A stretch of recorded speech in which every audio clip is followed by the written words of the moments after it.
Onigashima! I'm Anthony. And I'm Jimmy, and we have chapter 1132, Adventure in Elbaf. We're finally and back. it's a good one. It's been a while since we've been back. Both of us were very busy. There's a lot of breaks with One Piece.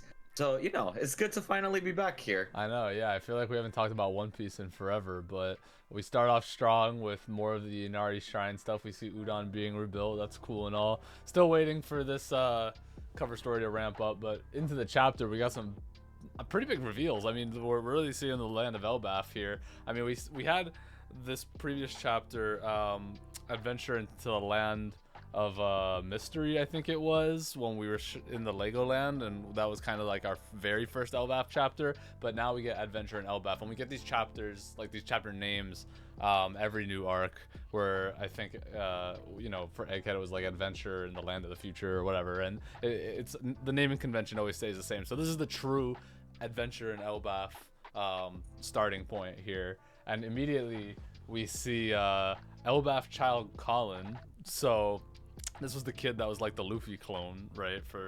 That's exactly what I was thinking. I was like, all of his actions, I'm like, oh my god, he's just like Luffy. Earlier he had asked Shanks to like join his crew and stuff. Now he's running back into the boat. It's like, oh my god, look, these pirates that I care about are coming back. I have to go join them. Yeah. So I feel like this is something we've been seeing with Luffy more and more as he's kind of become Yonko, is him like fostering the next generation. And I think this is just like more of that. Yeah. Which, do we ever think a giant's gonna join his crew? I mean, I know we have Hyrudine as like the Straw Hat Grand Fleet. What if this kid joins the crew? Here's I think that's a long shot. Here's what I'll say about all this joining the crew stuff is that like the last 3 arcs maybe we've been like, oh, Momonosuke's gonna join the crew, Yamato's gonna join the crew, Bonnie's gonna join the crew. It just doesn't happen. Like, I don't know what's. However, we did get a spread towards the end of this that showed the crew, and Bonnie and Lilith are both in this little spread here. So who knows? Like, maybe. So on that point, I mean, I said this all throughout Egghead. I'm like, I don't know if Bonnie's gonna join. We do this every arc. It's the same thing you're saying now. It's like every arc, everyone's like, who's gonna join the crew? Yeah. And it's just most of the time we don't actually have someone. So that's why I don't actually think this kid's gonna join. But it's always fun to speculate. Yeah, it's true. Moving on to the next point of the chapter. You want to get into like what happens next? I was going to talk about the big rainbow that they had. I mean, this is like a direct comparison to Norse mythology with the Bifrost, with the rainbow bridge that they have to travel between worlds and stuff. Mm-hmm. And this is a direct comparison. But I think more in the One Piece sense, the thing that was really interesting to me is the fact that they get to draw these rainbows wherever they want. And sure, they need the power of the sun to do it.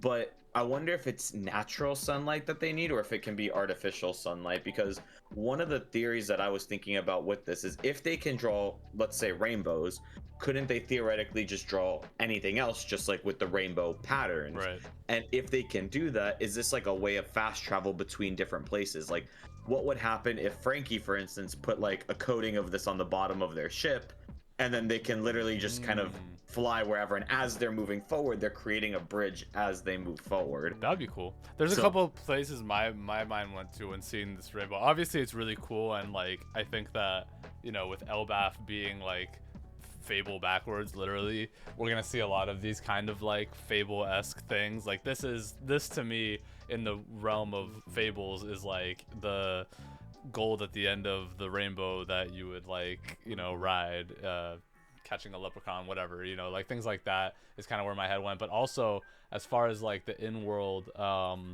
ramifications of something like this existing, first thing that popped up into my mind was like Miss Golden Week that people have talked about forever. I thought about and like that too, actually. Wherever her powers come from, she has like the paint that hypnotize. I forget exactly what it does, but there's some sort of power that never was explained because she doesn't have a devil fruit, and this could be something that like kind of explains it. Like maybe she was able to harness the power of this somehow, some way. Maybe also I was thinking that this rainbow kind of reminded me, especially with all these like clouds in the sky and the different levels of Elbaf. We've been talking a lot about how there might be connections to Skypiea within this arc. And one of the things that they said in Skypiea at the very beginning, Gonfall, when they appear, that he's like, damn, you guys took the knock-up stream. Most people just take the road to High West, which is like the safer route. And so I wonder if the road to High West is like a rainbow thing that you can take up into the clouds pretty easily, because that's like the easier way. And we are on kind of the west side of the world here. So that's kind That's of true. I where didn't my think mind about went. that because it's also the way they got up. Like we see it later on. We're like, all right, hold on, we're going vertical. That's the Yeah. same thing that happened when they flew up the knockup stream. They went completely vertical Yeah, to and go on the way everybody, up. and it was interesting that everybody, like, I mean, Robin was really the only one that experienced that before. Everybody else was like, no way, dude. Yeah, they're like, no, we can't go vertical. But I also like how, I mean, this happens in One Piece all the time, where there's some characters that are just like, that doesn't make sense in science. Like we see Jinbei see, is like, wait, you can't see rainbows from this angle. But then I think it's funny how the scientific one, Lilith or Vegapunk, is like, it doesn't matter. It's beautiful. You can see it from every angle. Like just showing, like, even the smartest people know that, like, you can't always trust just like normal science with this stuff. It's all just magic. And I like how Oda just kind of, he takes something, spins it in a semi non-serious way and just rolls with it and just like, all right, accept this. I always thought those were funny. Yeah, no, I agree. I mean, the spreads that came out of this chapter, I can't wait for them to be colored because like the ships riding on the rainbow and everything up in the sky, like that's got to be like so pretty. I can't wait for that to be animated in full. After that, you know, we cut back to the Straw Hats who, or like I guess the main group of Straw Hats, you know, like Luffy and all them. Luffy coming off his conversation with Loki, and apparently had this big secret with Loki. I don't know what's gonna be going down, but I know a lot of people, when we met Loki at first, kind of paralleled him to when we met Zoro at first, how he was all tied up and they kind of like made a deal and Luffy set him free or whatever. So I don't know exactly what's gonna happen with Loki, but it seems like, I mean, it says here, he's like, remember, our deal is secret. Like, don't tell anybody about it. And Luffy, being Luffy, you know, can barely keep a secret in. But That's one of the things that I thought was a little bit weird about this chapter is we usually don't get these types of responses from Luffy. Like, he looks scared to tell people that he met Loki. And usually we, like, Luffy's, like, he blabs a lot of the time, like you said. Like, the fact that he's even trying to keep the secret, I think, is a little bit weird. Which, before we were speculating about what Loki's power was, like what his devil fruit power is, I wonder if this is a byproduct of that, and maybe his devil fruit is something with manipulation. And he's like, sort of, when Luffy's like trusting him and he's like trying to get information, maybe he's sort of being manipulated to keep it a secret rather than just blab about everything. but he wouldn't be able to use his devil fruit if it's sea stone cuffs, right? If I all that mean, stuff is sea stone. potentially. It depends how strong the sea stone is, also. Yeah, I guess. I mean, I So, think my head more went to like, I mean, it does look, Luffy does look like pretty freaked out here, I will say, but like compared to the other times where he like was trying to keep a secret, for example, you know, in Wano where they're trying not to say their names and Zoro's like, stop, don't say anything. and you can Luffy's see like on Luffy's faces in those, he's more of like a, it's like a, oh, like kind of a joking type of like not wanting to say anything. This one looks more like a terrified type of thing. Yeah. So I wonder if like Loki maybe threatened him in some way, but like Luffy doesn't like get scared of threats like that. And then even if, and I guess Luffy's not the type of character to think about this, but like what really stops him from telling like his crewmates, and then they help release Loki or whatever, and just no one else knows. Yeah. Like, sure, if he tells the Giants, that's bad. Like, the Giants are gonna be like, no, don't release Loki. But the other crewmates are gonna be like, okay, sure, do whatever. Yeah. I mean, well, I think maybe Zoro would. We don't know about the others. Like Robin and Nami might be a little more like, oh, maybe we shouldn't do that. But Zoro would be like, yeah, sure, fuck it, let's let him loose. Yeah, I mean, he doesn't care. I mean, they're going ham. Like, they're cutting down trees and everything in this chapter. They're like, I mean, Zoro, we know he wouldn't give a shit. You know, like he's here to wreak havoc just like Luffy is. But more and more now we're seeing like the giant pirates come through. Everybody is like reuniting. I think everybody reunited kind of faster than I thought they were gonna reunite. Like, I was gonna say the same thing. I thought they were gonna stay split up a lot longer, but what I really did like about them reuniting is that they all got to see Elbaf at the same time. Yeah, and this spread is crazy. Really nice. This spread is so nuts. Like, we gotta talk about it. So first thing that popped into my mind was like, okay, well, clearly the Elbaf that we saw in Lego World did mirror this. Like, it looks really similar. But yeah, even down to like the big tree and everything in the background. Yeah. Another cool little tidbit is that if there's a zoomed in part kind of right in the middle under the rainbow, this area right here, if you zoom it in, is identical to a shot that we see in Big Mom's flashback. So this is the village in Big Mom's flashback, and it's just like we just saw like a tiny portion of it, and now we're seeing this like zoomed out like crazy large version of everything. Which to me, like the scale of everything is insane. Like Oh yeah. if you look at the people that are there, like those are presumably all giants too, and they look puny compared to some of the houses here. So imagine like a normal person standing on some of this stuff. Like you wouldn't even be able to like see them. They'd be like a speck in comparison. I know. So just like how big everything is insane to me. And I love the reaction we get from Luffy and Usopp and the little flashback we get of them being like, we're gonna go to Elbaf one day, we're gonna make it and see the village of the warriors. And then Usopp to finally be like, oh my god, we actually did it, we're here, like this is unbelievable. Yeah, it's crazy. I mean, 1,000 chapters, damn. Yeah, right, it took them forever to get there. I mean, even in their time, it's been like 2.5, almost 3 years since they've done that. While constant adventuring. I thought one of the really interesting things about this chapter also was the narration at the end, because I mean, just cutting to the very end of it, we see it's from Louis Arnaud Explorer. We've actually seen that name before. I don't know if you've seen that. Yeah. So we saw it in regards to Little Garden. He also said stuff like this. So one, I'm just more curious now to see who this person is, because he clearly made it into the New World, which is like way more treacherous. And then also made it somehow to the land of giants. Like, yeah, so how did he do this? There's a couple of like hints and like clues that we can piece together from this. So, if you remember, yeah, like you're saying, we heard this on Little Garden, and it came from this book called Bragman that Nami pulls out of the ship when she like goes to kind of research. You know, they land on Little Garden, they're like, oh my god, there are dinosaurs here and stuff and giants, and so she pulls out this book. And the book is said to like have a bunch of different wives' tales, like lies is what a lot of people say, is like that it's a book full of fables, you know. And one of them, you know, it says that it was written by Louis Arnaud, and it says something about the giants being on Little Garden.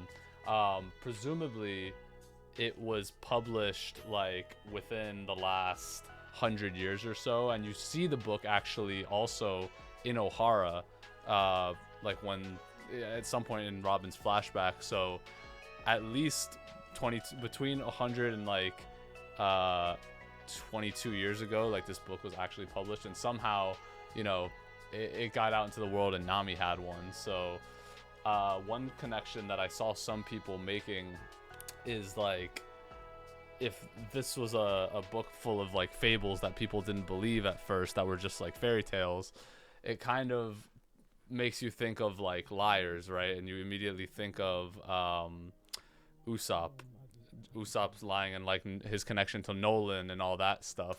That also provides a small little connection to at the beginning of Jaya, when we see the ship falling out of the sky, and we see this is the physicist Willie Gallen, who is another, you know, random character that like this is literally like his only line in the whole thing. It was like everything that can exist, or it was everything that humans can imagine can happen in reality, physicist Willie Gallen. So there's like all these like historical little pieces being put together.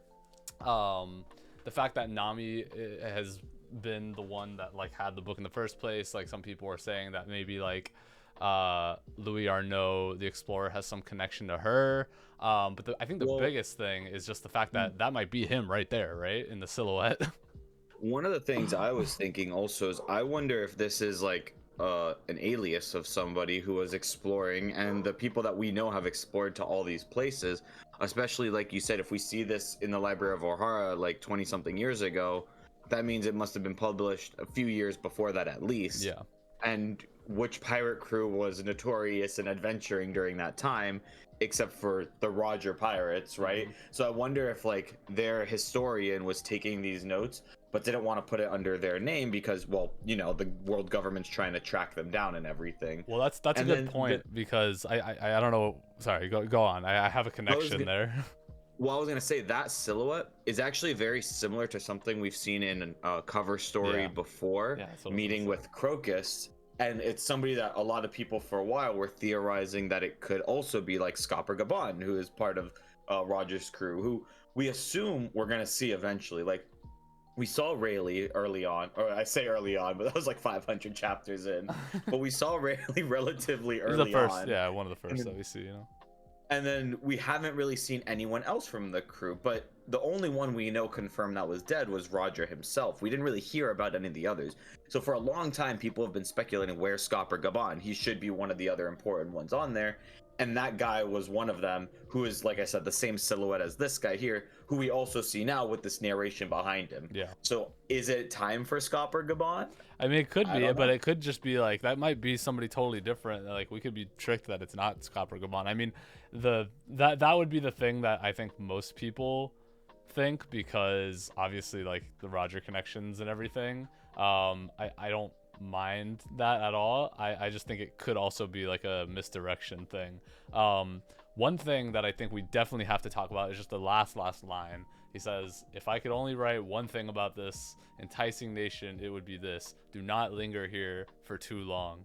And so that's like really ominous, first of all. Yeah, and a lot of people have a lot of theories about like what that means.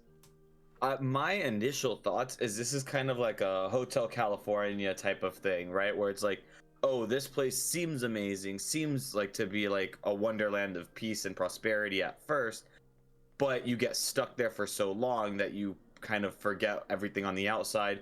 Time goes by. So I wonder if the Straw Hats are going to get stuck here in all of this land for so long that when they leave to the outside world, is Blackbeard running amok and causing chaos everywhere? Is the world government destroying everything? Like, I'm curious what we're going to see after Elbaf based on this line, because I think we're going to spend longer here than we initially thought just because of this line. Well, I think it's more so even because I think like Wano was like secluded from the world, and you know, a lot happens in the background like as time progressed in Wano, and they were cut off from the outside world. I think this might be a little different in that it might not just be that they're cut off from the outside world, but maybe like time passes quicker in this world, and maybe that's why the giants are the only ones that are like able to stay on this island, is because their bodies can handle it.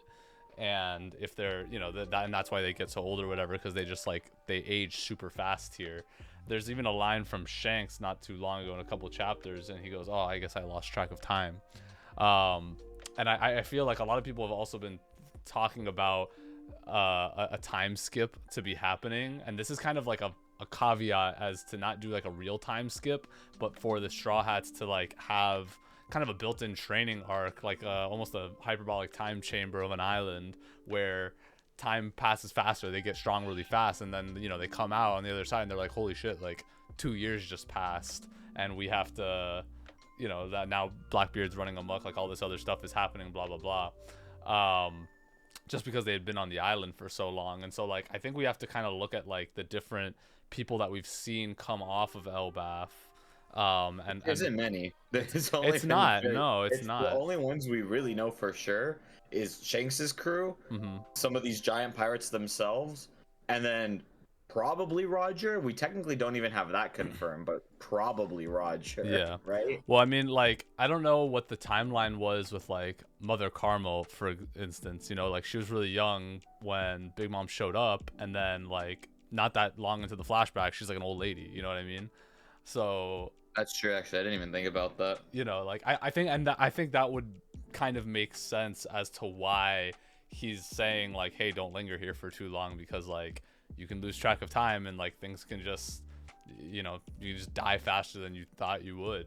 Another theory that I think would tie into the whole like Scandinavian Norse culture of all this, and the bear at the end kind of reminded me of this, is in a more like ritualistic version of this, where it's like maybe he's saying don't linger here for too long because the people here do rituals or like sacrifice or something, and there's so many, you know, like gods and just random religious things around this island. Like we are explained in this chapter the whole like hell, heaven, and earth you know, areas of Elbaf.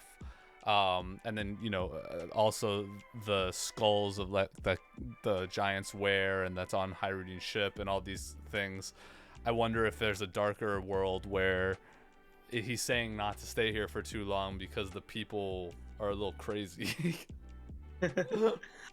And one of the things also, just talking about the levels really quick, is I thought it was interesting how they were like, oh, the sun layer is the one where everybody lives. So I'm really curious about what's happening on the heaven layer. Like, why don't these giants go to that layer? I imagine it's, like you said, something probably spiritualist and ritualistic that goes on up there.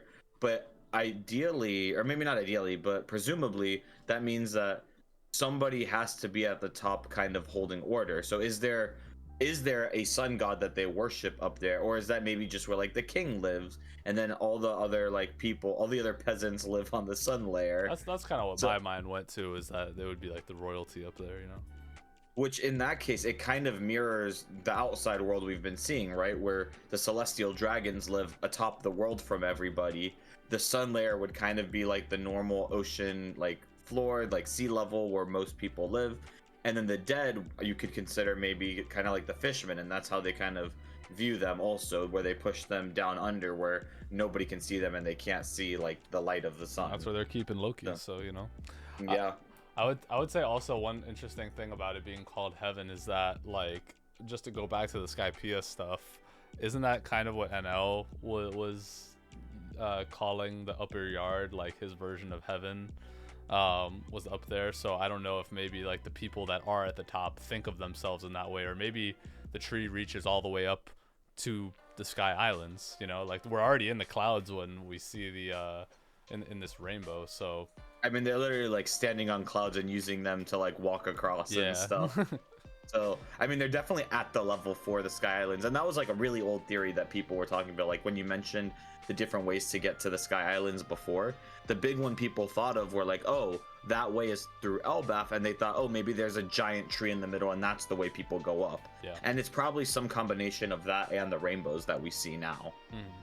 Yeah, I think we're gonna unveil a lot more about this island, especially through the new giant pirates. I feel like they're going to be pretty key players in showing us around and getting us from place to place. I feel like Straw Hats are probably due to link up again, get a little bit of explanation, and then we got to find out what happens with Saul. He fell in the last chapter, apparently. Needs life alert. On life alert, yeah. He's an old man. He's fallen and he can't get up. So I presume after this, we're going to split up again and maybe go off with the new giant pirates. Something's going to happen. Luffy's going to have to keep his secret with Loki. And we'll just see the mystery of Elbaf is going to be kind of unveiled little by little, but there's a lot to go through, and I hope the Straw Hats get some meaningful upgrades on this island too. I think that would be cool. I think especially Usopp has to, right? We've been saying that for a while. Like, this has got to be a big Usopp arc, and I think Oda highlights that here by his reaction. So no, 100%. Overall, fantastic chapter. Great way to start this arc for real this time. Because Yeah, I mean, we started it before, but like now we're really starting. This is really starting Elbaf. I mean, even in like the last couple chapters where we saw that big Elbaf spread and everything, we're like, oh damn, now we're in Elbaf. And now in this chapter, we're like, now we're in Elbaf. This really does. We're gonna get another one next chapter. Now we're actually. But especially with like this Louis Arnaud stuff, like I feel like this is really setting the stage for what's to come. So I think this will be a really interesting one. I'm really hyped up for Elbaf, and I think that Oda did like a great job here. All right. Overall, fantastic chapter. Another great part about this, and maybe we get screwed by the schedule again. Oh my god. But no break next week. No break next week. Hopefully, with all these breaks, we might get 2 chapters in a row. That'd be great. Yeah, 2 more chapters before the end of the year at least. Like, come on. Yeah. I think we'll probably get 2, because usually around like Christmas time is when there's more breaks also. So we'll see. But don't forget to like, comment, subscribe, and let us know your Elbaf theories in the comments. Yeah, this is, I mean, we were kind of shooting for the moon on this one, but if you guys got any other theories about what this could mean, what not Willie, Louis Arnaud, the explorer's words mean, let us know in the comments. Peace out, y'all. Peace.